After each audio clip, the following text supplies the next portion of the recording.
Iran में Mahsa Amini की मौत को लेकर हो रहा हंगामा तो थमा नहीं। वहां हिजाब नहीं पहनने की मांग महिलाएं कर रही हैं। अपनी मर्जी के मुताबिक हिजाब पहनने या नहीं पहनने का हक लेना उनका मकसद है। ईरानी सरकार से उस बंधन से मुक्ति चाहती हैं कि हिजाब पहने बिना वो घर से अगर निकलेंगी तो उन्हें फिर मौत का सामना करना होगा।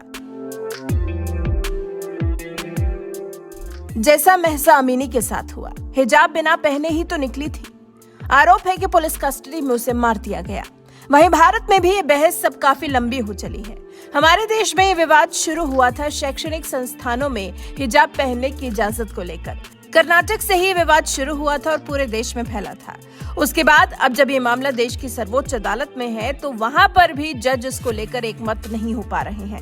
मतलब जिस कोर्ट से उम्मीद थी कि एक पक्ष में फैसला आएगा, उसी कोर्ट के जजों के बीच में फैसले को लेकर तनाव हो गया है। जज फैसले को लेकर एक मत नहीं हो पा रहे हैं। 2 जजों वाली बेंच इस फैसले पर सहमत हो ही नहीं पा रही कि शैक्षणिक संस्थानों में हिजाब पहनना सही है या नहीं, इसका अधिकार दिया जाना चाहिए या नहीं। ऐसे में केस को अब 3 जजों की बेंच के हवाले कर दिया गया है। बड़ी बेंच में एक मत से या फिर बहुमत से ही फैसला हो सकेगा। गुरुवार को जस्टिस हेमंत गुप्ता ने फैसला सुनाते हुए कर्नाटक सरकार की तरफ से हिजाब बैन को सही करार दिया। विरोध करने वालों की अर्जी को खारिज कर दिया। वहीं जस्टिस धूलिया ने हिजाब बैन के कर्नाटक सरकार के फैसले को गलत माना है। जस्टिस धूलिया का कहना है, हिजाब पहनना या नहीं पहनना ये मुस्लिम लड़कियों की पसंद का मामला है और इस पर कोई प्रतिबंध नहीं होना चाहिए। छात्राओं की पढ़ाई उनके लिए अहम है। हिजाब पर बैन जैसे मुद्दे से पढ़ाई प्रभावित हो सकती है। ऐसे में 2 जजों के अलग अलग फैसले के चलते फैसला मान्य नहीं हुआ और अब आखिरी फैसला बड़ी बेंच की तरफ से लिया जाएगा।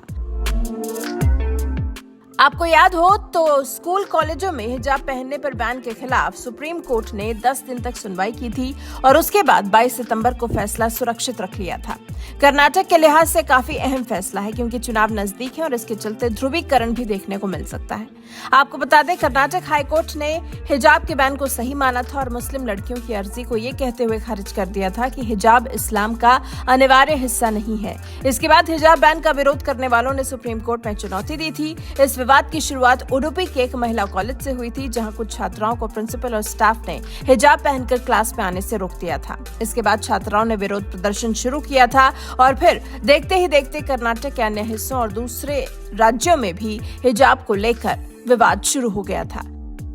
कॉलेज प्रशासन का कहना था कि अचानक ही कुछ छात्राओं ने हिजाब पहनकर कॉलेज जाना शुरू किया था, जबकि पहले इसे लेकर कोई विवाद नहीं था। अब देखना दिलचस्प होगा कि ये बड़ी बेंच इस मामले में क्या फैसला लेती है।